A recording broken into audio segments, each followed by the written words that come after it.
नमस्कार, मी Preeti HK recipe मराठीमध्ये तुमचं सर्वांचं खूप खूप स्वागत आहे। तर आज आपण बनवणार आहोत चटपटीत अशी मखाना भेल। चला तर मग आता आपण रेसिपीला सुरुवात करूया। तर आज आपण याची चटपटीत अशी भेल बनवणार आहोत। तर त्यासाठी आपण हे पहिले भाजून घेणार आहोत। तर आपण इथे पॅन घेतला आहे, त्याच्यामध्ये आपल्याला थोडंसं तेल घालायचं, एकदम थोडंसं असं।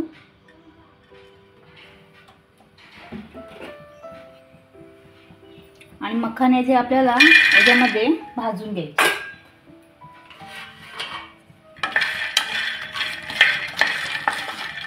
हे भाजले ना की एकदम मस्त कुरकुरीत असे होतात एकदम। आधी ते नरम असतात थोडे, भाजल्यानंतर मस्त क्रिस्पी होतात एकदम। 1-2-3 मिनिट आपल्याला छान असे परतून घ्यायचे।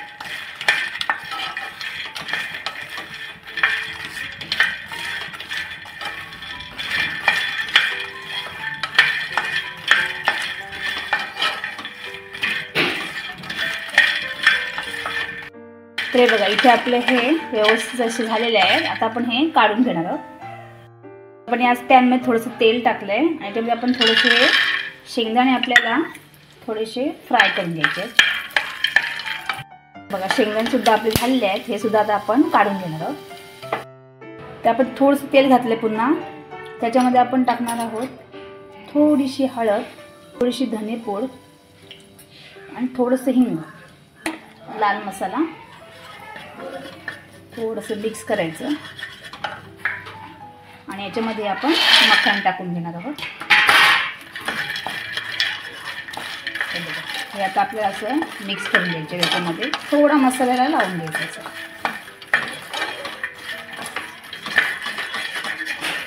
हे बघा हे सुद्धा आपल्याला झालेलं आहे। आता आपण हे काढून घेणार आहोत। आता आपण भेल बनवणार आहोत, त्यासाठी पहिले आपण टाकणार याच्यामध्ये मखाने, त्याच्यानंतर आपण फ्राय केलेले शेंगदाणे, तर बारीक चिरलेला कांदा, बारीक चिरलेला टोमॅटो।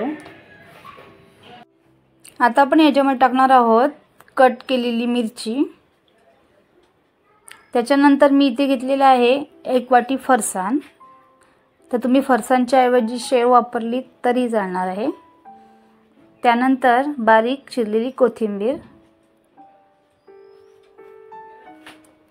आता आपल्या याच्यामध्ये चवीनुसार मीठ घालायचं आहे। ही भेल आहे ती आपल्याला एकदम मस्त चटपटीत अशी बनवायची आहे। त्यासाठी इथे मी अर्धा लिंब घेतलेला आहे, त्याचा रस आपण याच्यामध्ये टाकणार आहोत। त्याच्यानंतर थोडीशी चवीसाठी साखर, एक अर्धा चमचा।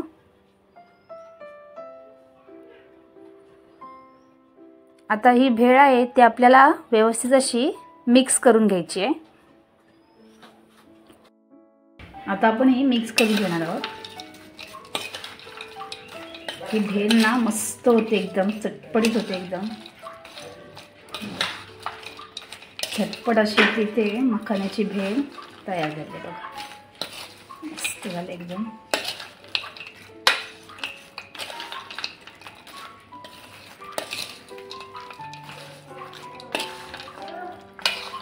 तर इथे आपली चटपटीत अशी मखाना भेल रेडी झालेली आहे। तुम्ही पाहू शकता, खूप छान दिसते ही आणि इतकी टेस्टी लागते ना, मस्तच एकदम। जर तुम्हाला माझी रेसिपी आवडली असेल तर रेसिपीला लाईक करा, शेअर करा आणि चॅनलला सबस्क्राईब करा। धन्यवाद।